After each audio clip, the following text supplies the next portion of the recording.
Here comes the MPE Express train that takes you on this roller coaster ride around all the emotions you can possibly feel in one moment.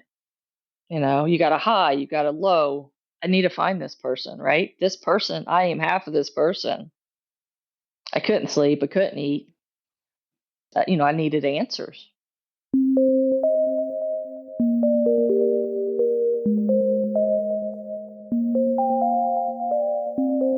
Hello, you are listening to NPE Stories. This is a podcast where NPEs can share their story. I am your host, Lily, and I found out I was an NPE through an ancestry DNA test that changed my life forever. NPE is a term that stands for Not Parent Expected or Non-Paternal Event. This means that one or more of our parents are not who we believe them to be. NPE Stories is a podcast where NPEs can share their story of what their original family was like, how they found out they were an NPE, and what their journey has been like since the day they found out. Welcome to episode 216, and today I am speaking with Melanie. Hi, Melanie. Hello, Lily. We're calling this Melanie Dawn's story, and you have requested episode 216. Is this like a special number for you? It is, Lily. Yes, and it will be revealed within my story. Oh, okay. Well, then we will wait for why you had requested episode 216. I'm sorry. I feel like we kind of slowed down there for a while with the holidays. And so thank you for just hanging in. I've been really looking forward to your story. Yes, Lily.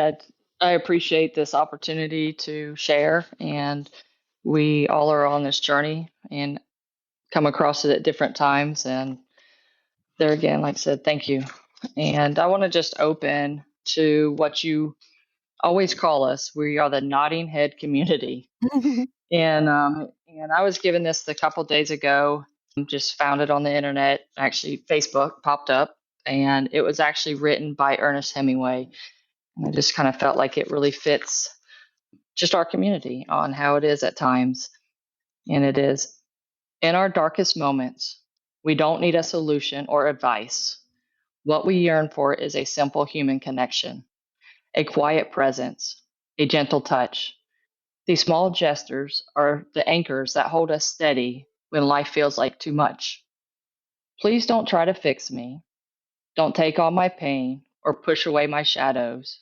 Just sit beside me as I work through my own inner storms. Be the steady hand I can reach for as I find my way. My pain is mine to carry, my battles mine to face.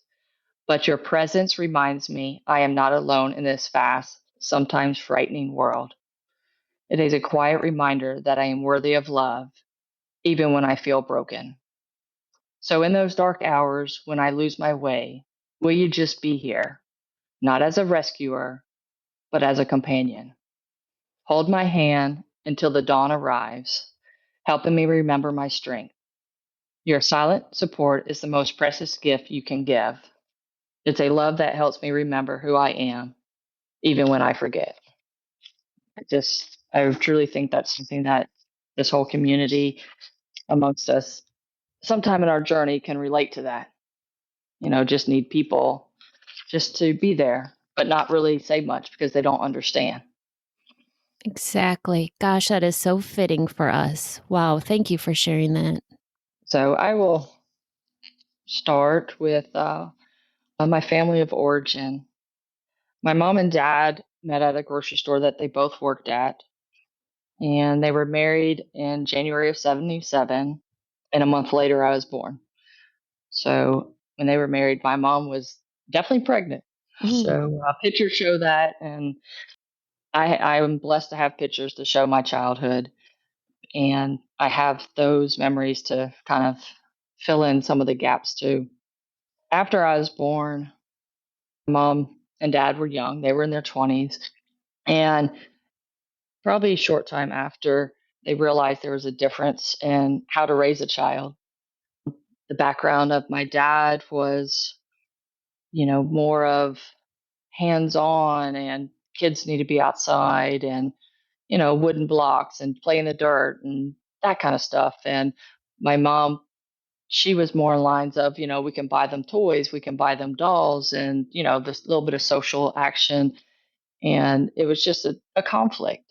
And so during those years of till I was about 6 years old, we had, a pretty good life. It was just me. I was the oldest. And we would go out on the boat. It was, like I said, South Florida. So in the summertime, we were out on the boat. We were in the outdoors a lot. And I actually was, a daddy's girl. I loved being with him. And my dad made things. He actually made an airboat. And I can remember like out there handing him a tool and, okay, don't look now, I'm welding, and little things like that, that really, as a child, loved that. But when they split, and I don't remember if I was 6 or 7, and they split. We moved to my grandmother's house, and my mom and I did, and they tried to reconcile and try to get back together, and it just wasn't working. So they ended up getting a divorce. But when I was 8 years old, I had my brother was born, and I kind of felt like that was like the worst day of my life because I felt like I'd lost my dad with them having the divorce, and then my mom, all her time, was now taken up with my little brother, and for 8 years she was my rock. My mom was always there. She was like my best friend, and even though it's like both my parents, and after that my mom, after the divorce, my mom met a gentleman who kind of took, her in and 2 kids. And he ended up moving us to the panhandle of Florida. And so we were almost 600 miles away from my dad. And we were there for a year. And then we actually moved back to South Florida for one summer. And during that summer, my brother and I got to spend time with my dad, the 6 week time that was, granted in the divorce. But during that time, my dad he refused to allow me to talk to my mom, because it was just like, nope, this is my time. She's had you this, the last year. I've not been able to see you. You're not talking to her. And, that was just a big strain, right? Because, like I said, my mom and I, we were so close that now she can't see her kids for 6 weeks. And she just decided, no, I don't want to do this, So we literally packed everything back up and moved back to the panhandle, but it was just her and us.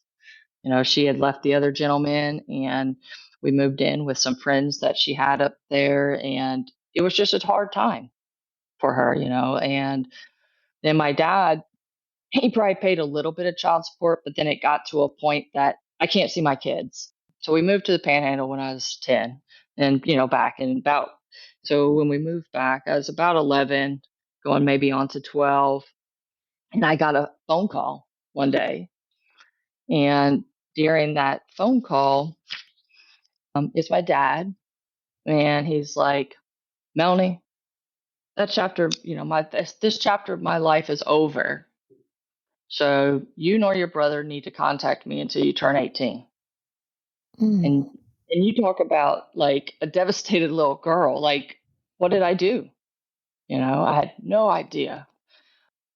I'm sorry, Melanie. Sorry to interrupt, but did you just say he didn't want you to contact him until you're No, 18? that is correct. Oh, oh, I'm so sorry.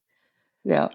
Yeah. It's just like, and I ended up going through counseling, because I was like, I was kind of daddy's girl, even though I was up there. You know what I mean? Like, we still had contact. It just wasn't what it was. And it was literally, he just got on the phone and he was like, Melanie, this chapter of my life is over. And, you don't call me, nor your brother called me until you're 18. Almost Mm. like once I'm out of my obligation of paying child support, then you can contact me. Oh, Uh, and so it was hard, So then, because he wasn't paying child support in the state of Florida, when people don't pay child support, they suspend their driver's license. So then when you get picked up, they kind of always have a warrant out for you. Like, hey, if you do something, we're going to pick you up and you got to pay your child support, put you in jail. You pay your child support, and then we give you you have to pay like $3,000. You can get out. It doesn't matter what you owe. You pay 3,000, you can get out again.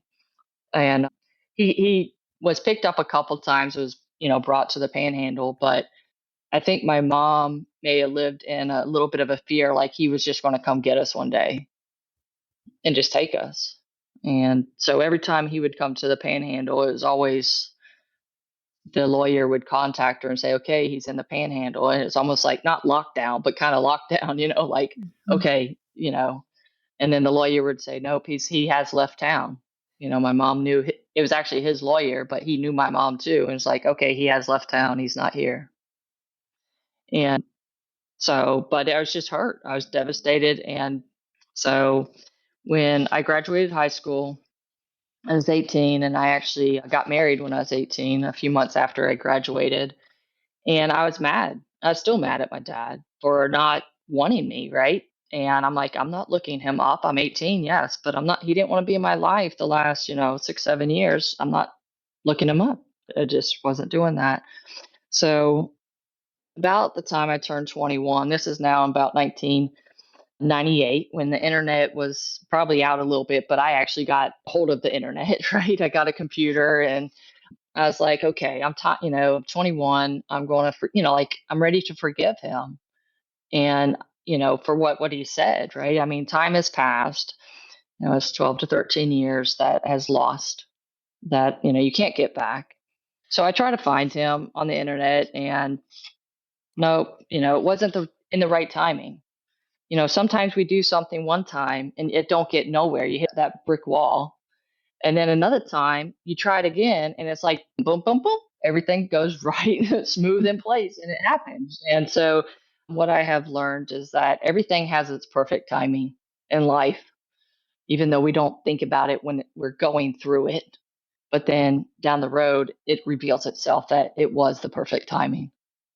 When I was 21, couldn't find him. I kind of wrote a letter, put it in an envelope, sealed it, just kind of put it, like not in a drawer, but basically in a drawer. And it was his letter, a letter to him, saying kind of what had happened, and I forgave him. But of course, he never got that letter. And then in 2000, I ended up getting, a couple years later, I got a divorce and met a new man, and I told him about my dad, and he's like, just find him.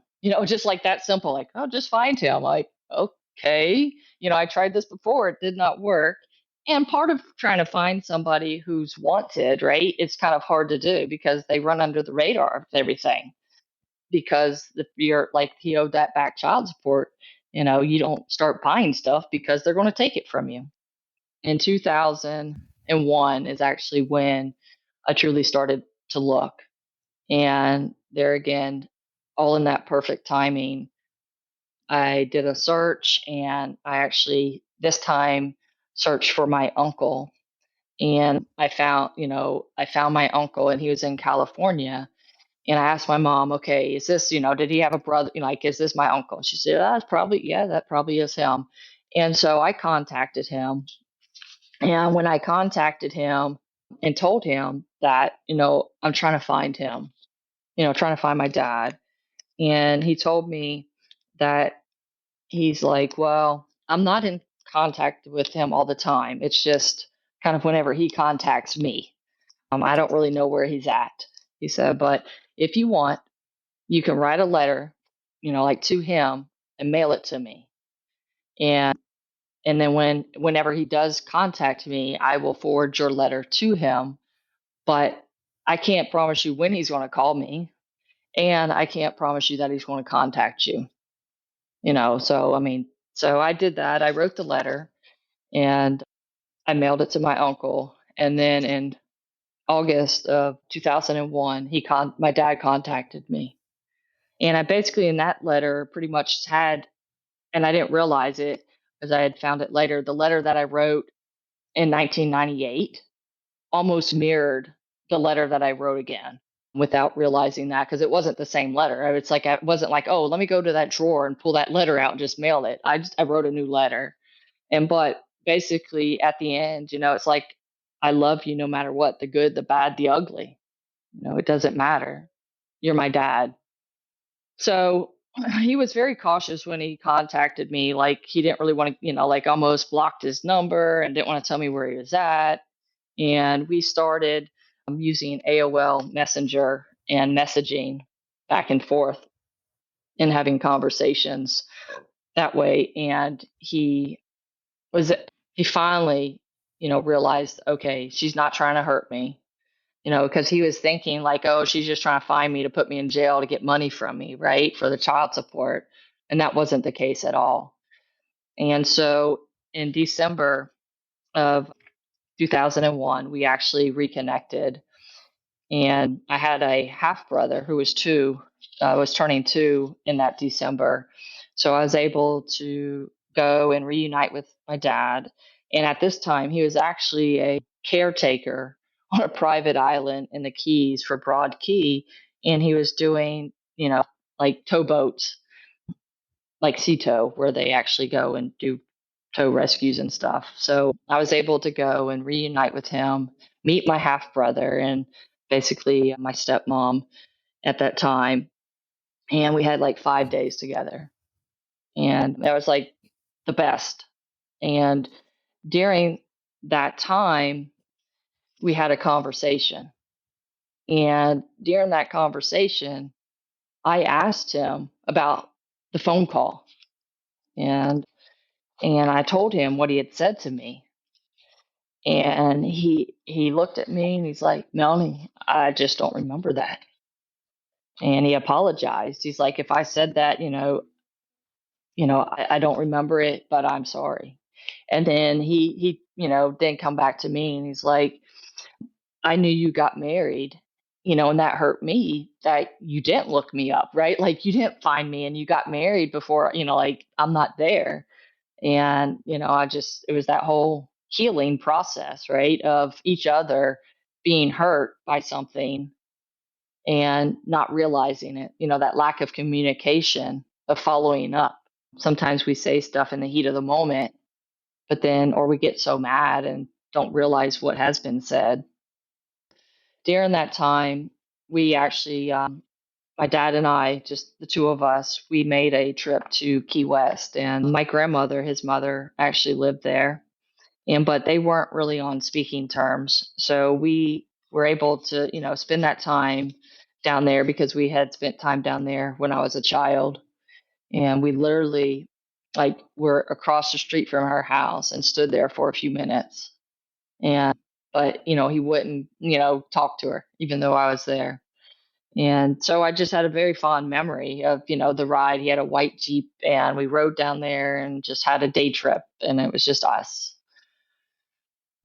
And then I went back to the Panhandle and, living my life. And we just continued our conversation, through Messenger. And at that time, now we were talking over the phone too.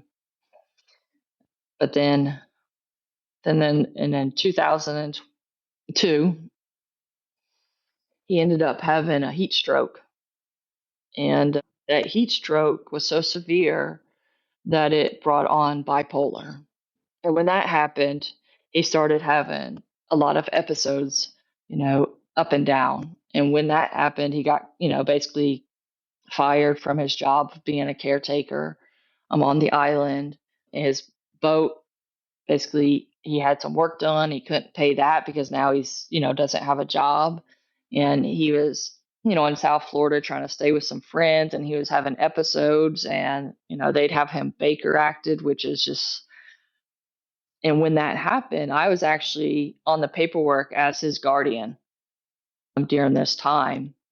And he finally hit rock bottom, probably, I don't know if it was in the late of 2002 or 2003, but he ended up at his mother's house and in Key West. And so when he was there, his mother was very adamant on DNA testing because she didn't believe we were his children. And so I talked to him and I told him, I said, you know, I don't need the back child support. I'm grown. I don't need the back part, and then my brother, of course he's 8 years younger than me.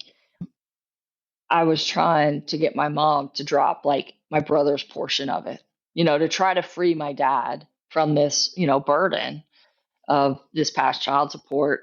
And it just, wasn't happening. My mom's like, I think your brother, deserves this money. He hasn't had a father along the way, and this could really help him if he had this money.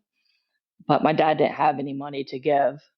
And so his mother, like I said, hired a lawyer to try to, get DNA testing approved to, mandated, I guess, for us to take it, because in her mind, as if we weren't his children, then he shouldn't have been obligated to pay it, even though his name was on both birth certificates.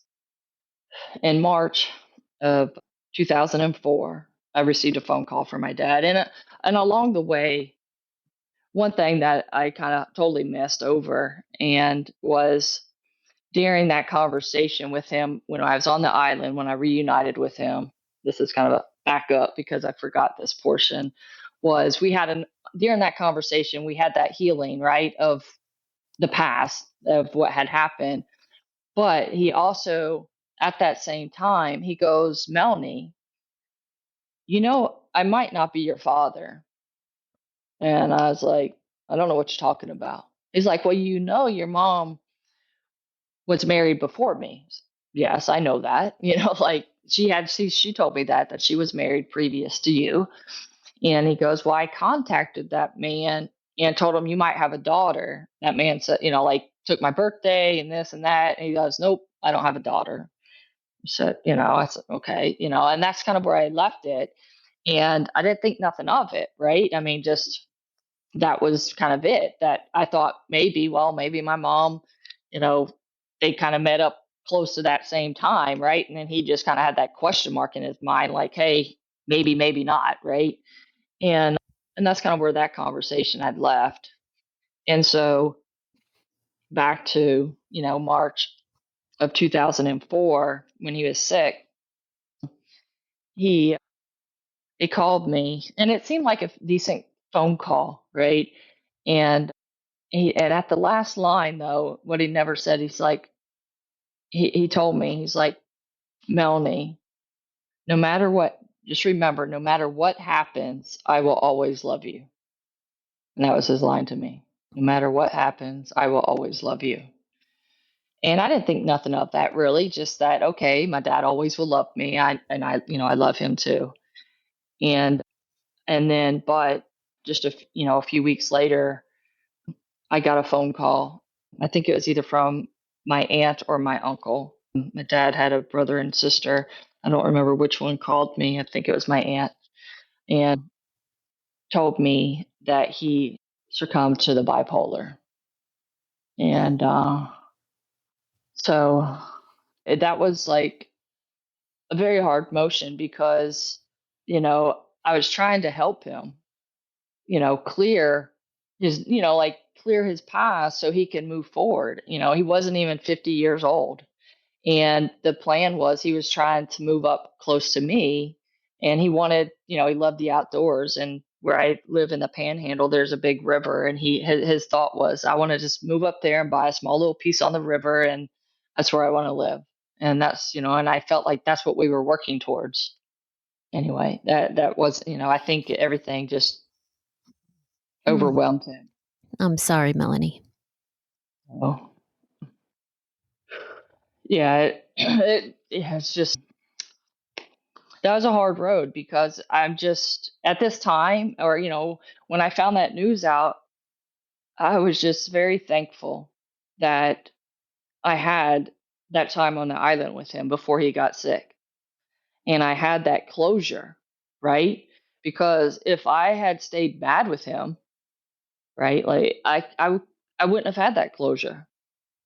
What if I try to look for him today and then boom, find out, oh, he's passed away? Like a lot of people in our stories, they find out and then they can't have that closure. They can't meet that person because that person has passed. Through all that, my mom was, support for me. And same with my maternal grandmother. She was there for me, along the way. I actually have a half sister and then actually two step siblings now. I have a half sister who's 16 years younger than me. But once he passed, it was almost like I had this feeling come over me, like I have like this forever guardian angel over, looking out for me after that. Now, how did you find out you were an NPE? So once I got that news that my dad had passed, I actually flew into Miami Airport, and because I was going to Key West to be with the family and to gather what belongings, whatever he had down there, and bring back what I could. And so I said I flew into Miami and I made that drive. I did this all by myself. I made that drive to Key West, and during that time, I was able to reflect on that time we were reunited. And when I got there, my uncle and my aunt were there. My grandmother, of course, was there, but my grandmother refused to see me. She nope, she wouldn't see me. And my aunt and uncle, they took me in, like, hey, we're just so happy that you're here. And that was actually the first time that I got to meet them since I was a kid. I was probably, I don't know, somewhere in that 3 to 6 years old range of, seeing them. And so I actually, he had a bunch of books and some clothes and stuff, and I boxed everything up and I literally mailed it home because obviously you can't take 12 boxes on the plane. So I mailed everything to my house, and but there's one item left, and that was that white Jeep that we rode in, right, to Key West that time.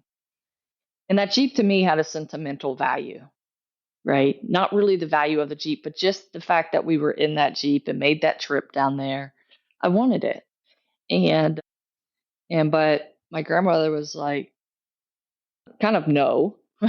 But then she says, if you take a DNA test, I will consider selling it to you. I said, okay, I'll take a DNA test. I have no problem with that.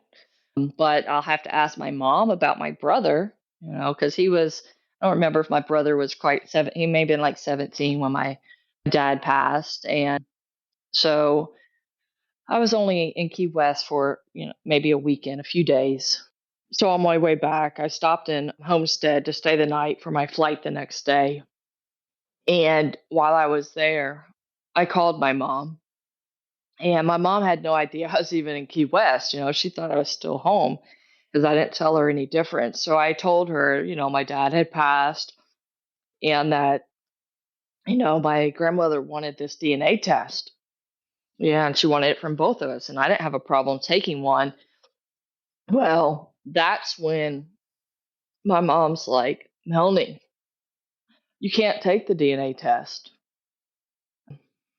He's not your biological father. Your biological father died in a motorcycle wreck before you were born. So you talk about losing the man that you've known your whole life as your father, your dad, but then I felt like a double whammy. So now I just lost a man that I don't know, but it's like two loved ones in one time. And so I go home, and my mom agreed, for my brother to take the DNA test. And so he took the DNA test, and he was biologically my father's. I asked my mom about my biological dad, like, who is this man? And all I got at that time was, they just worked together. And that was kind of it. And I think we were like all going through a grieving process of losing my dad, who I've always known. But before the test actually came back, my grandmother sold the Jeep to somebody else. So I never had the opportunity of actually truly buying it. But that's when I kind of realized that it really was just a material item. She couldn't take the memories away from me. I always have them. I remember that time. I remember that good time that we had going down there. And that was in 2004. And I literally at that time turned my life over to God, because you talk about feeling kind of lost. like your whole life, as we've heard in numerous stories, it's like that previous existence, like who was I? Who am I? And then I start reflecting back over my life, right? That I never really felt like it fit in. Not like my mother, but I don't look like my father. It's like almost unbelievable. Like, wow, this was always in front of me, but I didn't see it. I never had that point to question it. And at at that time, 2004, my grandmother, my maternal grandmother, she got sick with some health issues with her heart, and my mom had three sisters, and we all, like me, my aunts, and my mom, we all were with my grandmother. And I asked my grandmother, like, "Do you know about this man who's my biological father?" My girl, I don't know anything. I asked my aunt, nothing. Like nobody knew anything about him.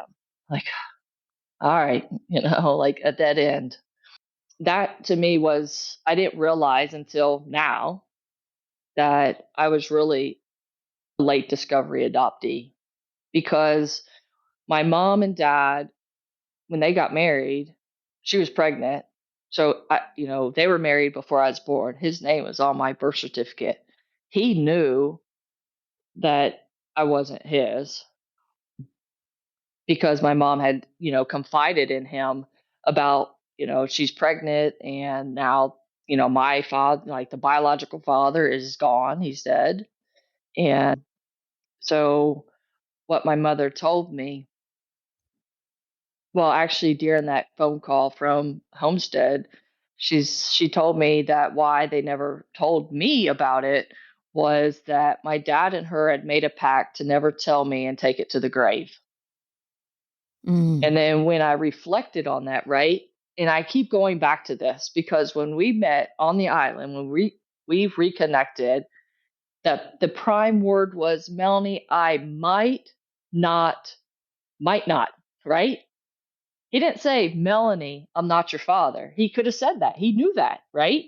He Yeah. knew he wasn't my father, but that's not what he said. And so that to me validated what my mom had told me, that they made a pact to never tell me. And I feel like that was him testing the water. Did she break that pact? Did my mom break the pact that they made and tell me that I wasn't biologically his, but he's still my dad? Right? Because if she had, then I would have said, yeah, I know you're not my biological father because she told me that, but I still love you. Right? Mm-hmm. So that's just, so to me, he adopted me before I was even born. And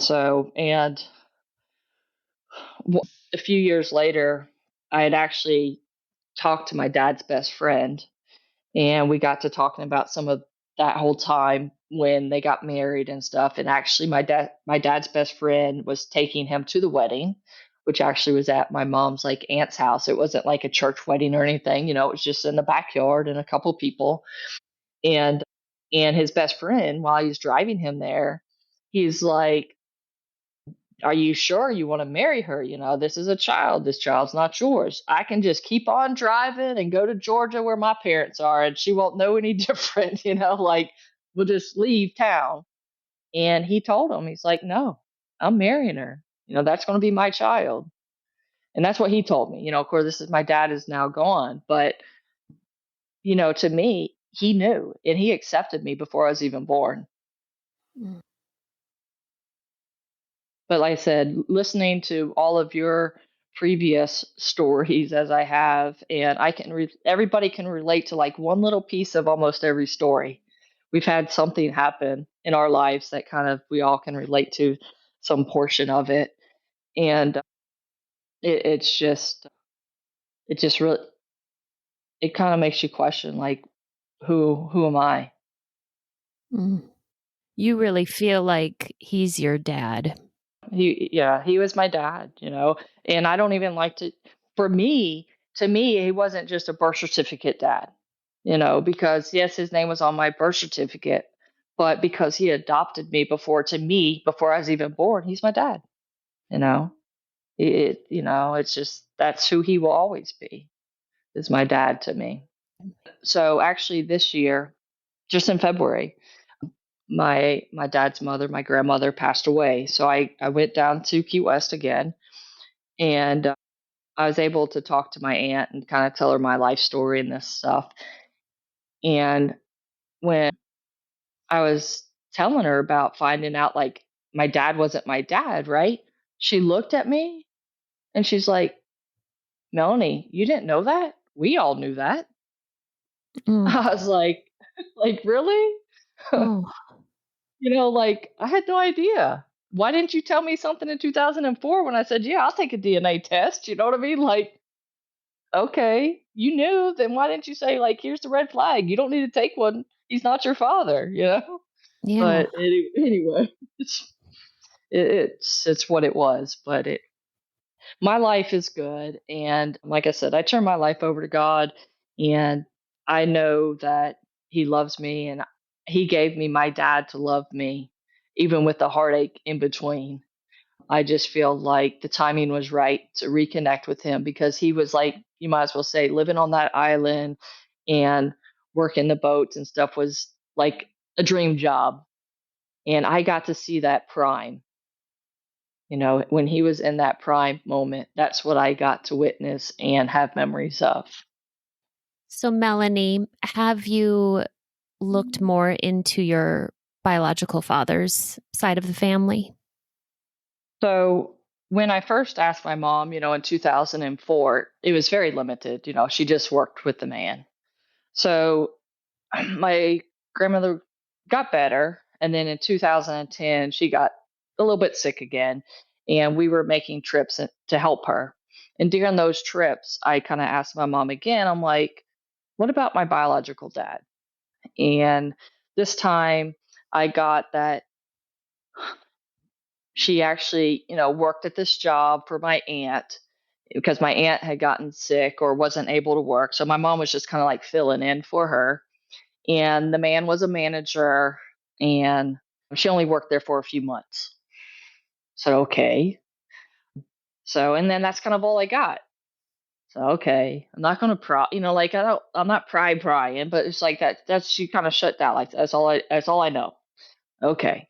So about 3 years later, 2013, I ask again about him. And this time I actually got a first name and somewhat of a last name. And she said he was from up north and basically didn't have any family in South Florida. So, okay. But the name she gave me, I'm like, that's not in my mind, right? I'm like, that's not a last name. But I just ran with it. And the reality is, we were traveling back and I'm like, okay, mom. And we stopped at a gas station real quick. Like I pull in gas station. I'm like, mom, go in and pay for me. Go in and pay. So I call my house and I get the answer machine. Well, my husband answers. I said, hang up. I want to put this on the answer machine so I have it. And so I said the name and I'm like in my mind thinking this is not a last name, but I'm going to say it so then I'll have it when I get home because I'll forget between here and there. And so I listen to it again and I try to come up with somewhat of a spelling. And this time I'm Googling motorcycle wrecks in South Florida in 1976 because I'm, born in 77 and this name and nothing. Not even, like nothing. I'm like, oh, nothing. And so I just kind of let it go. Right. And then in 2017, I get my aunt calls and she sends me an invitation to my grandmother's 90th birthday party in Key West. And I asked her, I'm like, are you sure she wants me there? Right? Because she didn't even want to see me when my dad passed. And, she demanded this test. And I don't want to like bombard on a party that I'm not wanted in. Right.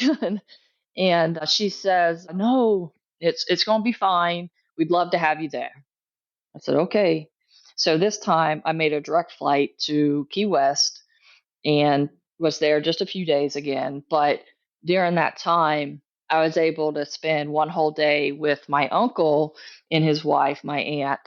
And we went to this little coffee shop And I'm telling them all about my life and kind of my mom's story that, she worked with this man and, she got pregnant and and she found out that he died on a motorcycle wreck. And I said, but I'm not going to call my mom a liar. I'm not calling her a liar. But, what if this man, she says he's a manager. What if he was a manager and he had a family and, they had this basically affair and, oh, I'm pregnant. Nope, I don't want the baby, or abort the baby. I don't want nothing to do with it. And she come up with this story to protect me, right? I don't know. But like I said, I mean, I have no reason to doubt her. But what if, right? Because mother will do that for their child to try to protect them.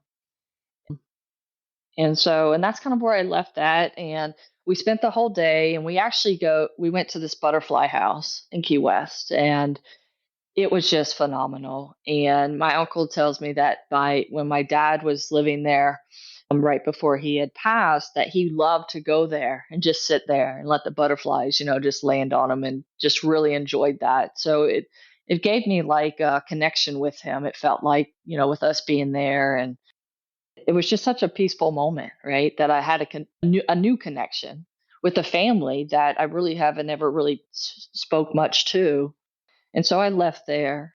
Probably the next year is when I started seeing 23andMe pop up on the TV, all the commercials. Oh, find your, past loved ones. Or biggest thing was we got health markers. You take this one and we'll tell you any health markers. And I'm like, I have no idea on my biological family side because I don't know who they are.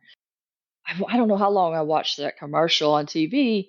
And then I just bought the test. I didn't tell nobody. I bought the test and I had it for just a little bit. And in November 2018, I took the test, I sent it in. Still, nobody knows I took this test. And part of me kind of hoped that maybe there'll be, an aunt or an uncle or a grandparent that, I will match with on this. Not, that wasn't my main thing, but like part of me was like, maybe I would. Maybe I can get the truth out of this, of, what happened. And in January, I got my results back. So I get my results back and I matched with the second cousin.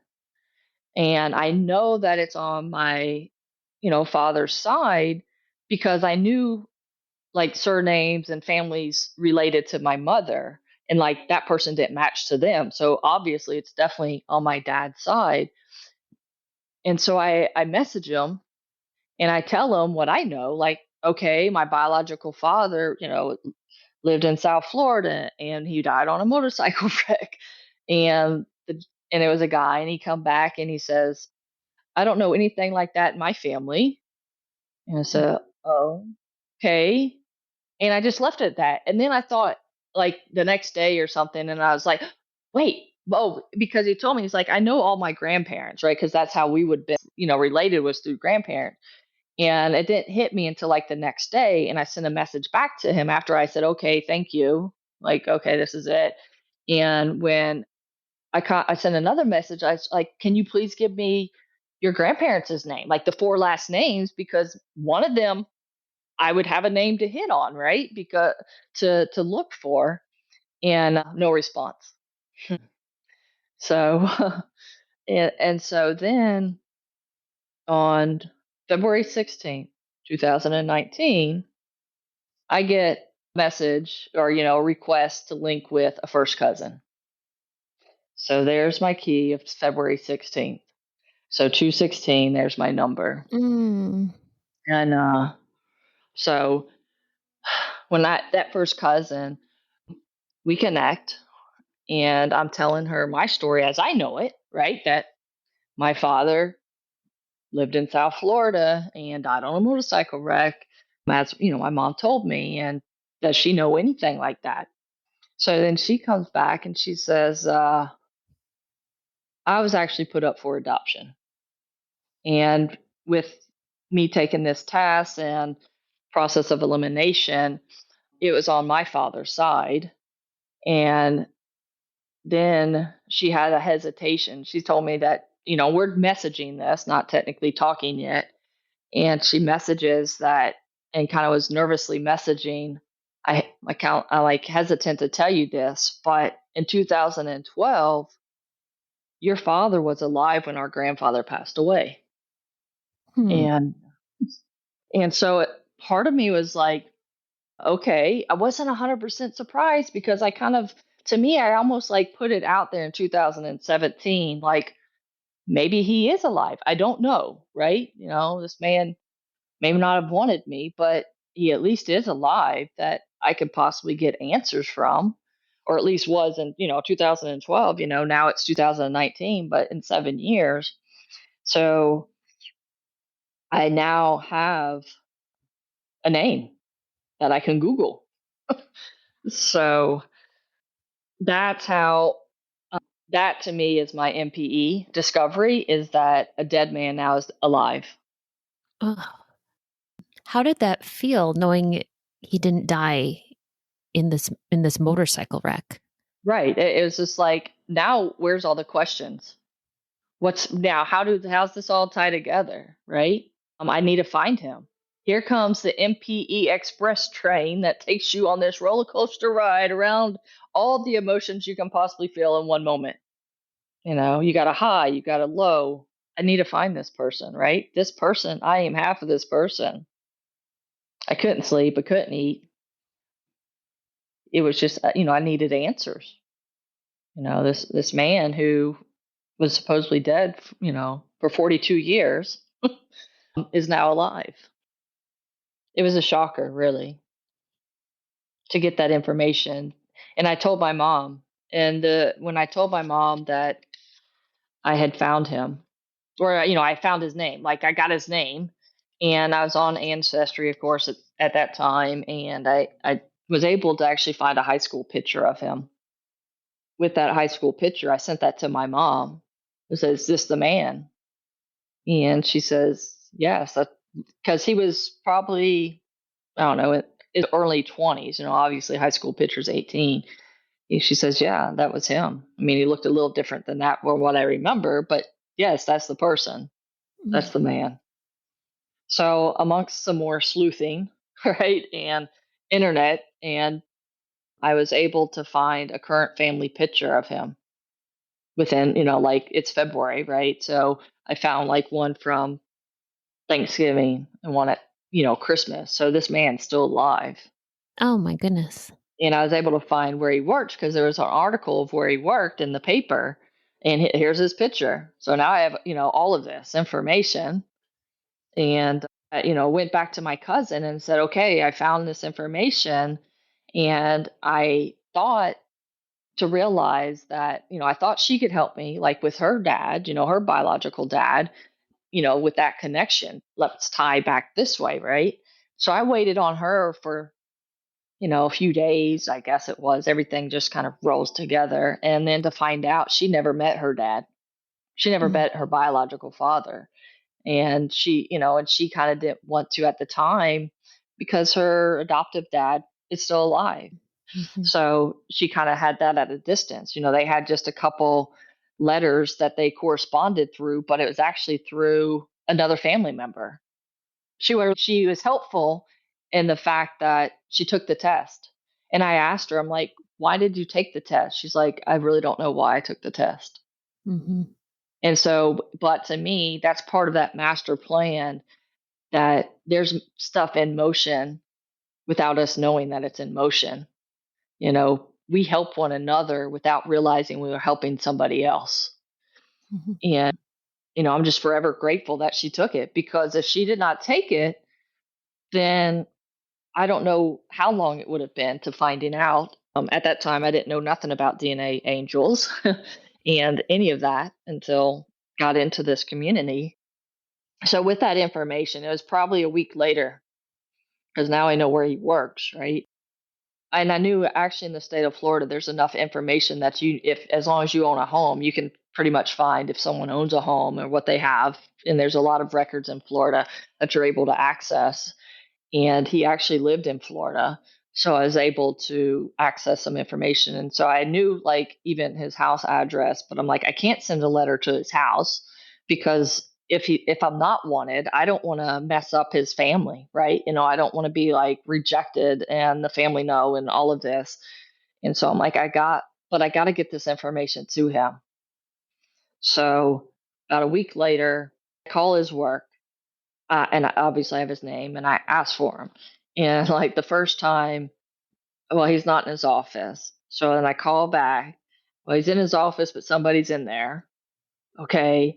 And I call back and well, there's nobody in there, but then he's not answering the phone. I'm like, what time does he leave, to go home? Mm-hmm. Right. It's just like, I gotta talk to this man, right? I just need to talk to him because I'm just going crazy, right? I need to know this truth that we all search for. And and so finally I got a hold of him and he gets on the phone and I tell him, I said, this is a personal matter. Do you want, and I know he's at work, like, do you want to call me back after, like, once you get off work? And he's like, no, it's okay. And I started in with, I took a DNA test. He's like, oh no, click. Oh. So I was like, huh. And Oh. I ran out and I told my husband and I'm like, he hung up on me. But it's the shock factor, right? I mean, we live in this time that there's so many scams and you don't you don't know, right? And it's just like that. And I'm like, I think it was a shock factor, that I called, kind of like we talk about or you hear about all the time, how do you approach it, right? Without getting that, first fight and flee, and that's just kind of where that was. So I literally wrote a letter.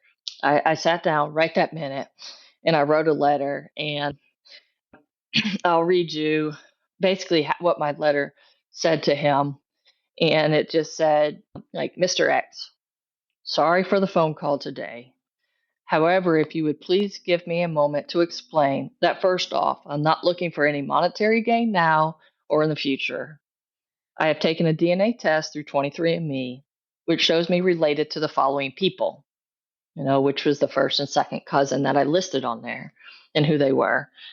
Until this connection through DNA, I had believed that my biological father had passed away in a motorcycle accident before me being born. And then I wrote down the facts that my mother gave me.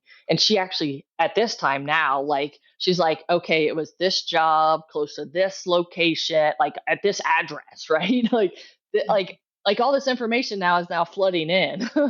And so I write all that in there of facts that I know. And then I write that I'm looking only for a family connection and family history. You may not be my father, however, there are items to say that you may be. And then I went in and gave him information about my life, of who I am and and so I put that in there. And then I said, I feel that God has created this connection. There is a reason why I am here. And the truth of the matter is, it always takes one man and one woman to create a child. Below is my contact information, should you have a change of heart to see if we truly are father and daughter. My door and heart will always be open. No matter the outcome on this earth, I will always have the love for a person I believe to be my father.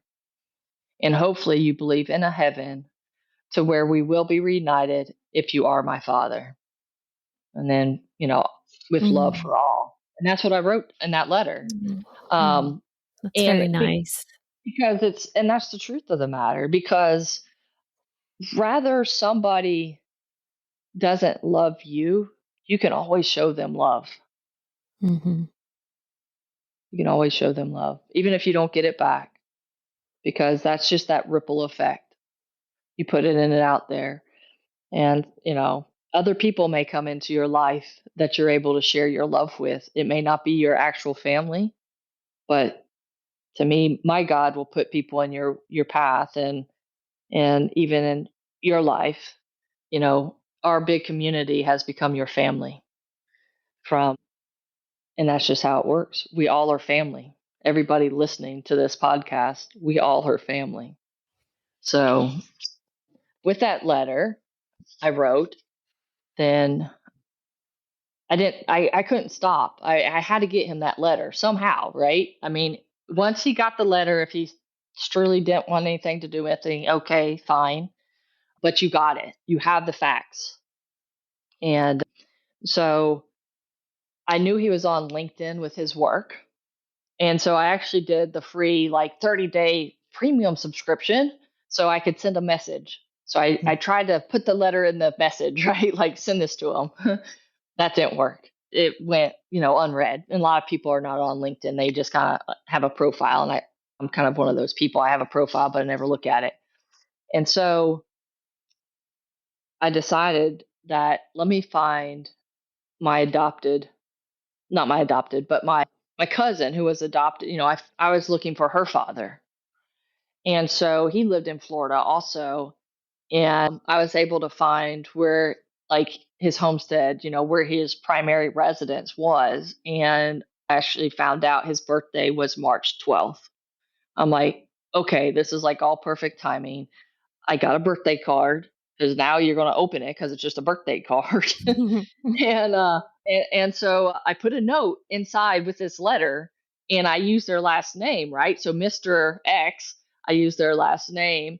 And so he gets, and I kind of learned this after the fact, but he gets the letter and he thinks it's for him, but it's not. It was for my biological father. And so, but he did receive it. And he actually passed that letter on to my biological dad. And on March 22nd, 2019, he called me. And we talked, I don't know, probably a couple hours on the phone. Oh my gosh, he called you. So he did want to speak with you. That letter was really, really well written. Right. Mm. I mean, and that's just kind of, and I did it right after that phone call, and part of that is I could have easily gotten mad, right? Easily said, oh, he didn't want me, Mhm. and left it at that. Nope, I wasn't wanted.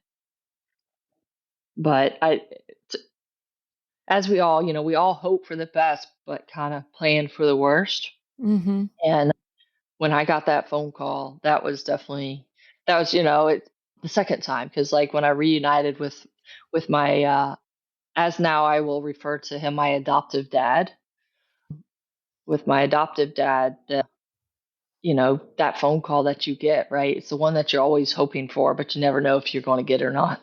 Mhm. How did this phone call go? You said you guys spoke a couple hours. Yes, we did. So during that phone call, he actually, I guess, I guess we all kind of have that box, right, of our past, of different pictures and different stuff. And he actually had a picture of just my mom and a picture of this car. And he told me, he's like, I remember your mom. And and so now it's kind of combining two stories. So what he said is, yeah, I remember your mom, and we actually made a weekend trip to Key West, but we had to borrow a car, which actually was like my aunt's boyfriend's car because the only thing he owned was a motorcycle. Hmm. And so, but he said like after that trip, then all of a sudden, she comes to him and says, "Hey, we can't see each other," and that was kind of it. She quit working there and she went her own way, and that's all he remembered. And so he actually told me that I had a half brother and I had, basically a stepmom. They were divorced, but they're still really good friends. So I had a stepmom and a half brother who's 20 years younger than me. And we just shared pictures. I sent him pictures and of me being a child, and I was very fortunate to have my childhood pictures because a lot of people don't have that. And I kind of always wondered who those pictures were for because I personally don't have any children. And I'm like, nobody really wants to see these pictures, right? I mean, it's just my memories. And after he came into my life, then I was able to share those pictures with him. Mm-hmm. But he says, Melanie, I never knew about you. So I asked my mom about, how'd you find out like he was dead, like had this wreck? She said, now I'm trying to put all the puzzle pieces together, like there's always three sides to a story. And she tells me, she's like, well, when I left my first husband, I was going through a divorce and I was living at my parents' house, and my parents were very religious. And basically, when they found out that I was seeing him, they said, "Oh no, you're still married until until the divorce completely goes through. You can't be seen like going out with other people. That you had to not do that." So she had to, basically cut that relationship off. And when she, and quit working there, and then she started working at the grocery store. And then basically a couple months, maybe 2 or 3 months later, she realizes she's pregnant.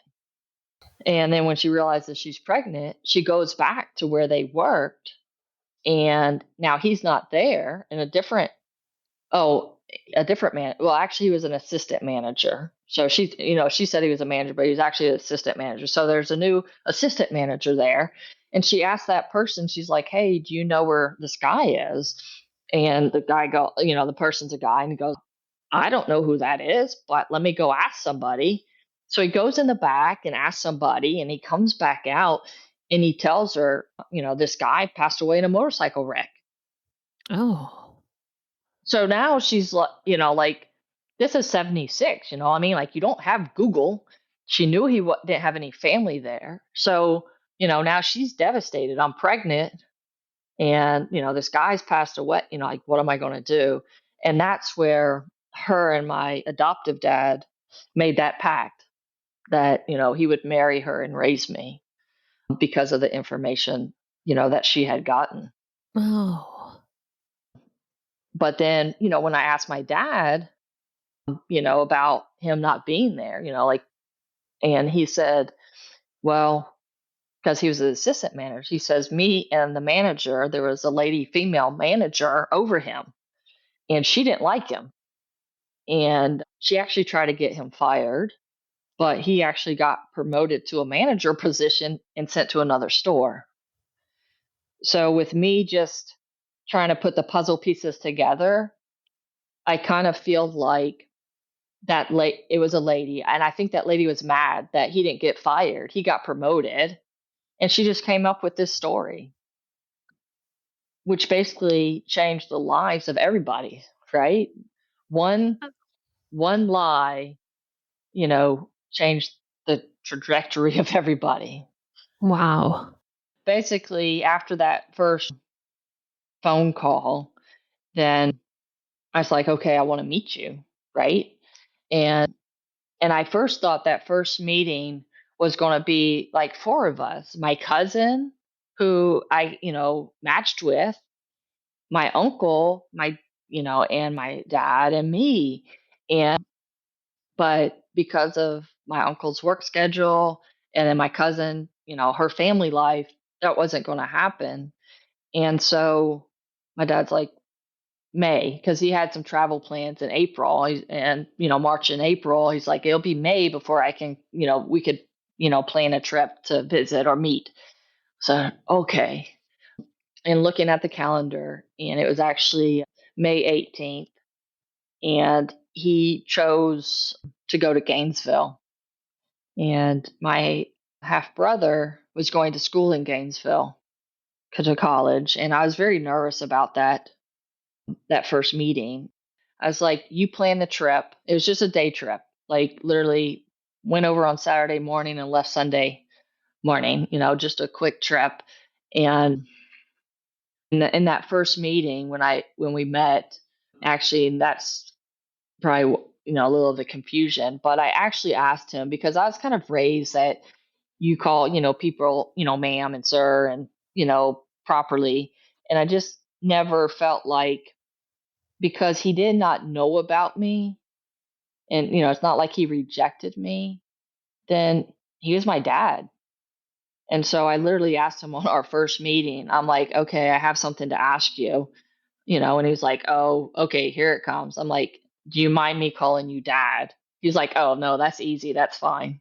So I only like, because, a lot of people, it's they're by their first name. But to me, this man didn't know I even existed. During that first conversation, he did tell me after that phone call, because I did say I took a DNA test, that he got to thinking about that. And he was even considering, taking a DNA test just to match back with me because of that phone Oh, call, oh, uh-huh.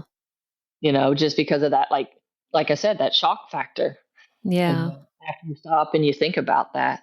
When we met in Gainesville, I told him to plan the visit, but I actually looked ahead of time because we're both planners, but I did look, and there was actually a butterfly house there.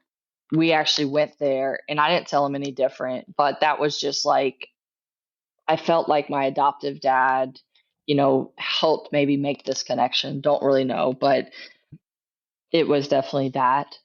And then my half brother, so it took my half brother, he never like not accepted me, but it's just a slow start. And a year after our meeting, my dad and I's meeting on May 18th of 2019 and 2020, my brother, I had given him a graduation gift, and he actually wrote me this really nice handwritten note. And to me, that was like one of those times, like, this has opened a new door. And and then he ended up going to a postgraduate school only 2 hours from me.